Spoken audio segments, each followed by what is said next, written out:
Now your mind will start asking, how can I stop this inner chatter and thoughts?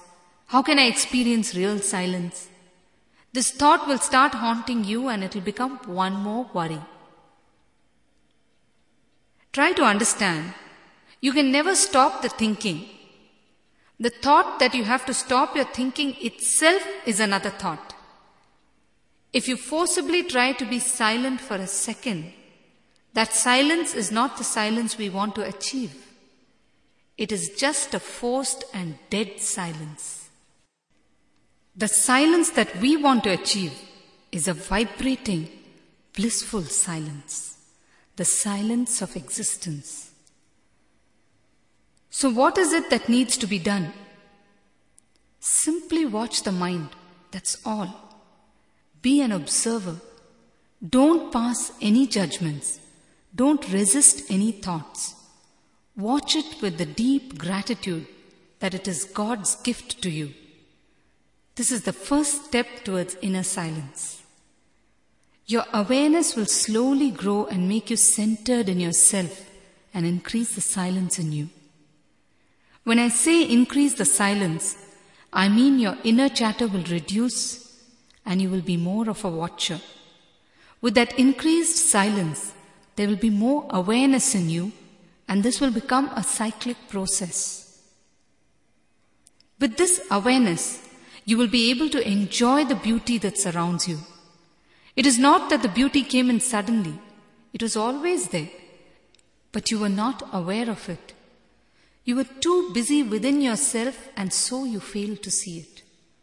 Now with your awareness, you will be able to celebrate it. Suddenly nature will start revealing itself to you in its entire splendor. Your inner self will transform. And when this happens, the outer world transforms automatically. When you learn to be in awareness, you can use your mind at your discretion. It becomes a vital tool at your disposal. You can use it just when you want to. From being a dangerous enemy, it becomes a reliable friend. When your inner chatter comes down, when your TPS or thoughts per second comes down for even a split second, for that split second, you are totally in the present. And for that split second, you have the ability to access your past and future like an open book.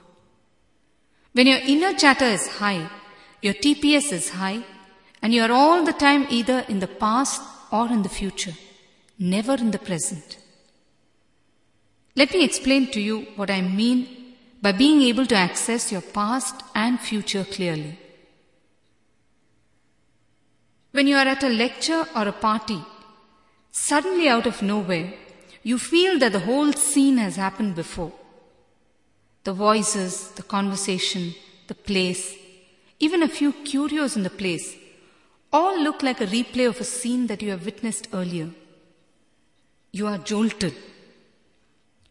Or suddenly you think about a particular person, a friend whom you haven't contacted in a long time, and that person calls up on your phone. You are able to predict what is going to happen in the next few minutes. You feel jolted when these things happen to you. Actually, you are jolted into the present, that's all. And that too, accidentally, never intentionally.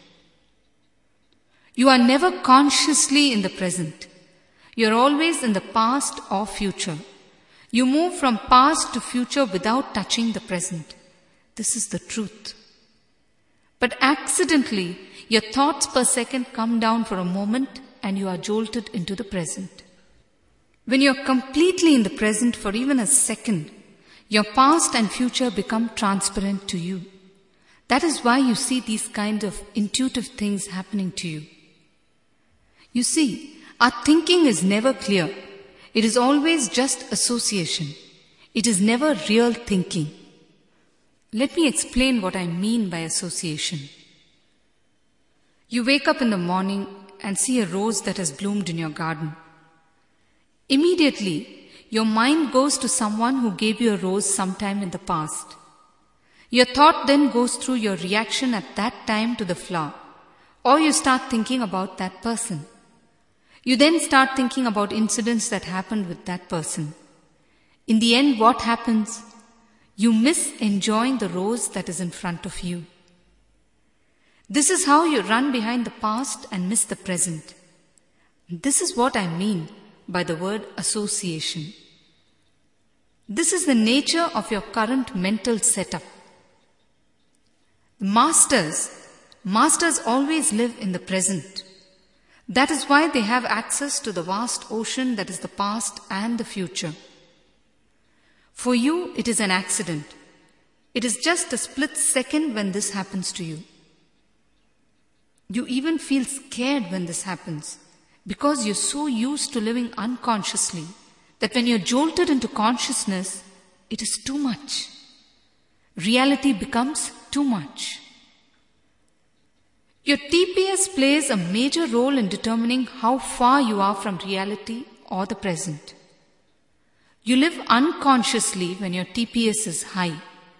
You are so far flung from reality. Understand, only your doing will speak for you. Your speaking will not do anything for you. Whether you speak inside or outside, it does not matter.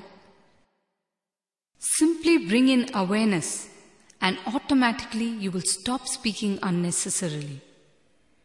People tell me, Swamiji, we went for a vacation and it turned out to be hell. I tell you, hell is inside you. You carry it with you everywhere. Obviously, you find it anywhere you go. When you live, you give hell to others. And when you die, you get hell. Wherever you go, you want to carry your hell with you. You are so familiar with hell that even if you are shown heaven, you will feel a misfit there. A small story. 3 fisherwomen went to sell fish one day. It became late that night when they were returning home. They decided to spend the night in some house on the way. So they entered the house of a lady who sold jasmine flowers. They requested to spend the night there. The lady agreed and they went to sleep in the room given to them. The house was filled with the fragrance of the jasmine flowers. But however much they tried, the fisherwomen could not sleep. They were tossing and turning and they did not know what to do. Then suddenly, one of them got up, brought in the empty fish baskets and kept it at their heads. And they slept in no time. We carry our worries with us everywhere we go and we feel comfortable nurturing them. But we also complain that we are so worried all the time. We want to be free from something, but we are not willing to transform and be free from it. This is how self-contradictory we are. Any questions? Swamiji, how can one be free from this? What should be our attitude? How to be free and what should be your attitude? Both questions have only one answer. Whatever you do, you should be able to do it with a feeling of bliss. That's all. You see, the space inside you or your consciousness decides the quality of your life. This space should be pure and blissful always. It has been proven that the consciousness of a scientist plays a major role in the experiment that he conducts. It has been observed that the same experiment, when done in the same controlled environmental conditions, produce different results when done by different scientists. They have clearly proven that our inner thoughts control our actions and the results of our actions. I tell you now, Ananda or bliss attracts fortune. This is a great truth. When you are blissful, automatically existence showers and material wealth will start flowing towards you. Be with a sense of gratitude always. The rest will happen automatically.